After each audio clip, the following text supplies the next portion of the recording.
Party के 7वें स्थापना दिवस के उपलक्ष्य में पार्टी की प्रदेश कार्यकारिणी की राष्ट्रीय कार्यकारिणी की बैठक थी। मैं सभी पार्टी के कार्यकर्ताओं को पूरे प्रदेश भर में पार्टी के स्थापना दिवस की शुभकामनाएं देता हूं। इस दौरान डॉक्टर अजय सिंह चौटाला जी ने सभी साथियों के सुझाव भी लिए और पिछले चुनावों पर विस्तार पूर्वक चर्चा भी, अच्छे सुझाव आए।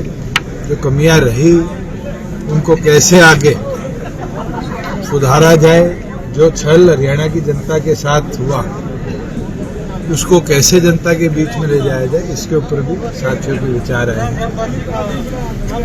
और इसी दौरान पार्टी का संगठन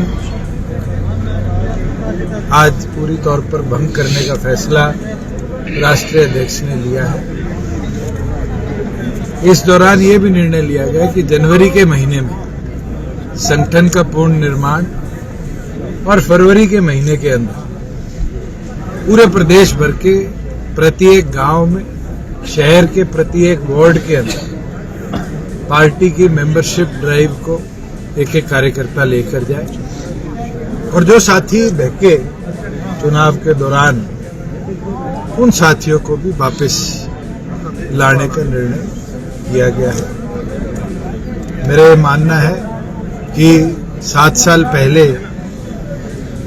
जिस जोश के साथ साथियों ने संगठन की शुरुआत करी थी, आगामी महीनों के अंदर मेहनत करके उससे ज्यादा जोश पूरे प्रदेश में कार्यकर्ताओं का मिलकर लाने का काम करेंगे और एनर्जी के साथ मैदान में उतरकर पार्टी संगठन को आगे बढ़ाने का काम करें। भूषण जी, हर साल जब स्थापना दिवस मनाया जाता था एक विशाल रैली की जाती थी, अब की बार एक मीटिंग के जरिए चुनाव के बाद 2020 के अंदर भी डिजिटल तौर पर पार्टी का स्थापना दिवस मनाया गया था और अब भी चुनाव खत्म हुए और उसी चीज को देखते हुए कार्यकारिणी की बैठक आज रखी गई है। आने वाले वर्षों के अंदर जरूर उस जोश और उत्साह को दोबारा चुनावी रैली के तौर पर प्रदेश के अलग अलग कोणों में बनाएंगे। किसान आंदोलन लगातार चला, आपको नाराजगी भी सामने देखी, काफी नाराजगी हुई लोगों की आपके प्रति। अब किसान आंदोलन दोबारा एक्टिव हो गया, तो किस प्रकार देखते हैं? देखिए, सरकार ने खुद कहा था कि पैदल जत्था आएगा, उसके जाने में कोई रोक नहीं। अब अपनी कही बात से पीछे हटना ये साफ दिखाता है कि जो वादा इनने किया है कहीं ना कहीं उससे पीछे हटने का काम ये लोग कर रहे हैं। और जो मांगों के लिए कमेटियां बनाई थी, आज उन मांगों के ऊपर जिन पे सहमति बनी थी उसके ऊपर भी कदम ना उठाना, कहीं ना कहीं अपनी बात से पीछे हटना। तो समर्थन करते हैं किसानों की मांगों का? कि जो मांगे उनने रखी है तो हमने प्रदेश में तो पहले पूरी करी।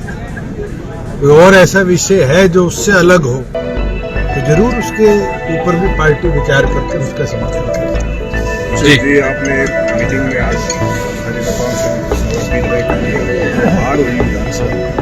उसका कारण क्या रहा? इसका कारण ये रहा कि एक और पर केंद्र चुनाव के बाद भारतीय जनता पार्टी की सरकार केंद्र में आई और दूसरी ओर पर एंटी इनकम्पेंसी पोलराइजेशन की ओर गई और उस पोलराइजेशन का लाभ गुलाबी गैंग ने उठाया। और आज हरियाणा के आम जनमानस से आप पूछोगे तो कहीं ना कहीं पुत्र मोह और गुलाबी गैंग की महत्वाकांक्षा ने प्रदेश की जनता को एक बहुत बड़ा धोखा दिया और उसके ऊपर बहुत से लोग भ्रमित भी हुए। इसलिए मैंने कहा जो भ्रमित लोग हैं उनको वापस लाने का काम सभी कार्यकर्ता साथी करें। आपने भाजपा के साथ 4.5 साल सरकार चलाई, उनकी सीटें कैसे बढ़ गई और आपकी कैसे घटी? तो उनसे पूछो। नहीं, बीजेपी ये चीज तो जनता के हाथ में है। अगर आप उठा के देखोगे तो ऐसे जिले जहां कांग्रेस की लोकसभा में स्वीप थे उसके अंदर कांग्रेस की एक भी सीट नहीं आई। इसका निष्कर्ष कैसे निकाला?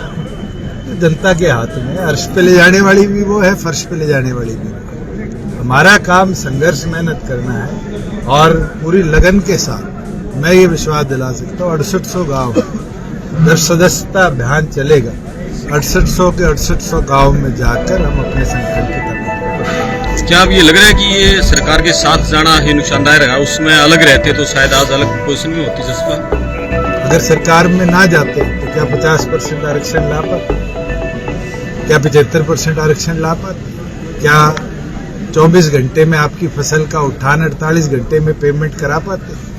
जो हमने काम करे हैं शायद हरियाणा की जनता अब समझेगी कि सरकार में जाना हरियाणा के प्रगति के लिए कितना जरूरी था और संगठन की ताकत के लिए भी बहुत जरूरी। तुषार जी, आप सरकार में भी रहे हैं, लगातार मंत्री कह रहे हैं कि 24 फसलों पर एमएसपी देते हैं, आप सरकार का हिस्सा रहे, आपको ज्यादा पता होगा।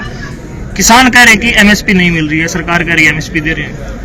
हरियाणा प्रदेश में जब तक मैं हिस्सा था 14 फसलों पर एमएसपी दी जाती थी और 14 की 14 फसलें पूरी तौर पर खरीदी जाती थी और आज के दिन 24 फसलें जो बोली जा रही है, अब वो क्या मैकेनिज्म है पिछले 1 वर्ष, उस पर मैं ज्यादा टिप्पणी आज नहीं करूं। जो आपका कोर वोट बैंक था जो चुनाव में खिसक गया अब आपसे, क्या रोड मैप बनाया है, पूरा रेस्ट किया है आपने कि दोबारा? हम हर आपके साथ गांव आए? में 10 युवाओं को, हमारा कोर वोट बैंक युवा था और वही खिसका है। हर गांव में जब मेंबरशिप ड्राइव चलाएंगे 10 युवाओं को गांव से पार्टी के संगठन के साथ 18 से 25 साल की आयु के बीच के को जोड़ने का काम करेंगे और उसको ताकत के साथ अगले 5 साल संघर्ष के मैदान में सरकार की कुनीतियों के खिलाफ।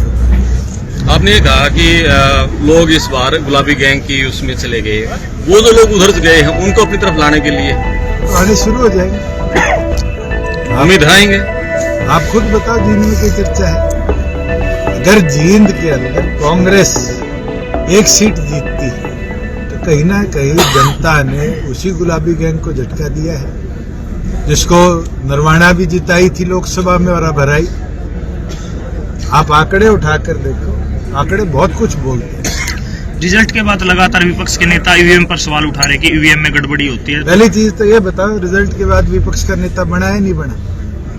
कांग्रेस मैं तो हैरान हूँ कि महाराष्ट्र का मुख्यमंत्री बन गया मगर कांग्रेस से विपक्ष का नेता नहीं बना। और आज भी आई मी माई सेल्फ पे कांग्रेस टिकी है, मैं नहीं तो कोई नहीं। और उसका नतीजा कांग्रेस ने केवल मात्र हरियाणा में नहीं भुगता, हरियाणा के नतीजों ने महाराष्ट्र में भी उसका नजरिया दिखाया है और अब देश भर में भी दिखाया। अगर इसी तरह आई मी माई सेल्फ पे एक पार्टी का नेतृत्व टिक जाता है तो उस पार्टी का पतन इसी तरह। क्या कारण है जो भी पार्टी छोटी पार्टी बीजेपी के साथ जाती है एक चुनाव के बाद वो खत्म हो जाती है? आपका अनुभव क्या रहा उनके साथ रहने का? मैंने तो नहीं देखा कि एक चुनाव के बाद खत्म हुई। जेजेपी 0 पे आ गई तो क्या हुआ? ऐसे तो टीडीपी 12 पे आ गई थी और अब कितने पे है? 127। मुख्य विपक्षी पार्टी भी नहीं बनी थी और आज सरकार का नेतृत्व कर रही है।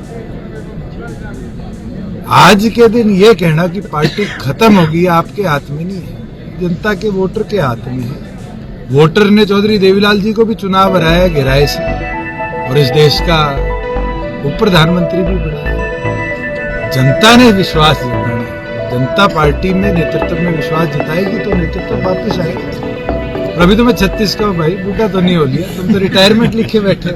तो आपका जो कोर वोटर उसको मनाने के लिए क्या प्रयास किया जाएगा? देखिए, हमारा कोर वोटर युवा है और युवा के साथ साथ अगले चुनाव के लिए एक कोर हमें डेवलप करनी पड़ेगी, वो है मातृशक्ति। 30 सीटें हरियाणा विधानसभा के अंदर आरक्षित है, 3 लोकसभा की और 30 विधानसभा की, 33% आरक्षण आने। आज हमें उस पर भी काम करना जरूरी है। युवा महिला की ताकत को संगठन के साथ अगले वर्ष के अंदर हम जोड़ेंगे, यही संकल्प आज पार्टी के स्थापना दिवस में सभी कार्यकर्ताओं ने लिया है। लेकिन युवा के लिए जो बड़ा वादा किया था नौकरियों में हरियाणा के युवाओं को रिजर्वेशन, वो तो पूरा ही नहीं हुआ। क्यों? क्या कौशल रोजगार हरियाणा की ठेकेदारी प्रथा को खत्म करने के लिए हमने नहीं बनाया? क्या 75% कानून को गवर्नर का अप्रूवल नहीं दिलाया? कोर्ट में स्टे किसने लिया? किसने लिया? दुष्यंत लेके आया। आज भी सुप्रीम कोर्ट में तारीख है और उसका इंतजार कर रहे हैं कि उस पर बहस हो और उसमें हम पार्टी बनकर अगर सरकार नेतृत्व नहीं करेगी तो अपनी ओर से पिटीशन डालकर उसका नेतृत्व करेगी। पहले दुष्यंत सड़क की लड़ाई लड़ते थे, सांसद हुआ करते थे, तो अब विपक्ष में जैसे भी हैं तो सड़क पर जनता की आवाज उठाएंगे। मैंने तो सरकार में रहते हुए भी सड़क की लड़ाई लड़ी, सड़क पर रहकर छोटे छोटे इश्यूज को विधानसभा के अंदर रिजॉल्व कराकर। मैं आपको एक इशू बता सकता हूं जिसको आप में से किसी पत्रकार साथी ने आज तक नहीं छेड़ा।